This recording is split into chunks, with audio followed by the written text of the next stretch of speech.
Hi guys, welcome to yummy tummy. ఈరోజు మనం చేసుకోబోయే డిష్ వచ్చేసి ఫ్రూట్ కస్టర్డ్ అండి. దానికోసం ముందుగా మనం ఒక బౌల్ తీసుకొని నేను ఒక ½ లీటర్ మిల్క్ తీసుకుంటున్నాను. ఇది ఒక 4 to 5 మెంబర్స్కి సరిపోతుంది. ½ లీటర్ మిల్క్ తీసుకొని వాటిని స్లోగా బాయిల్ చేసుకోవాలి. కొంచెం మరుగుతున్నప్పుడు మనం ఇంకొక కప్పులో ఒక ½ కప్ మిల్క్ తీసుకొని అందులో మనం 3 టేబుల్ స్పూన్స్ కస్టర్డ్ కలుపుకోవాలి.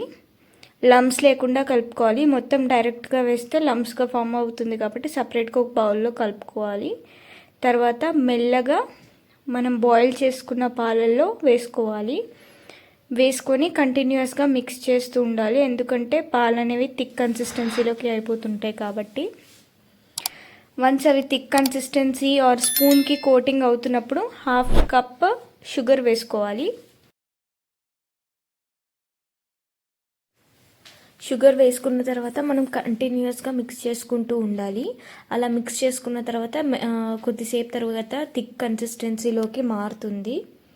సో 1 స్పూన్ బ్యాక్ సైడ్ మొత్తం స్టిక్ అయ్యే కన్సిస్టెన్సీ వచ్చిన తర్వాత మనం అందులో అది చల్లార్చి కొన్ని డ్రై ఫ్రూట్స్ వేసుకోవాలి. సో అవి కొంచెం మెత్తగా అయిపోతాయి. అప్పుడు అలా చేసుకున్న దాన్ని కంప్లీట్గా చిల్ అయిపోయిన తర్వాత, గోరువెచ్చగా కాకుండా మొత్తం చిల్ అయిపోయిన తర్వాత మనం మన దగ్గర ఉన్న ఫ్రూట్స్ అన్నీ డైస్ చేసుకొని వేసుకోవాలి. నేను కొన్ని గ్రేప్స్ వేసుకుంటున్నాను. అలాగే 2 బనానాస్ని స్లైస్ చేసుకొని వేసుకుంటున్నాను. అలాగే ఒక యాపిల్ మీడియం సైజ్గా కట్ చేసుకొని వేసుకుంటున్నాను.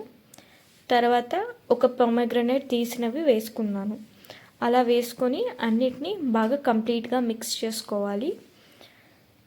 మీకు ఎన్ని ఫ్రూట్స్ ఉంటే అన్ని ఫ్రూట్స్ వేసుకోవచ్చు.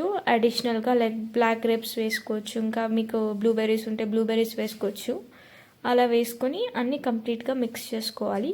మిక్స్ చేసుకున్న తర్వాత ఈ మిక్చర్ని అట్లీస్ట్ 4 to 5 అవర్స్ మనం చిల్ చేసుకోవాలి ఫ్రీజర్లో పెట్టుకొని. సర్వింగ్ చేసుకుంటున్నప్పుడు మనం డ్రై ఫ్రూట్స్ వేసుకొని సర్వ్ చేసుకుంటే బాగుంటుంది. అండ్ ఇది చిల్డ్గానే తినాలి. Thanks for watching. Please like, share and subscribe.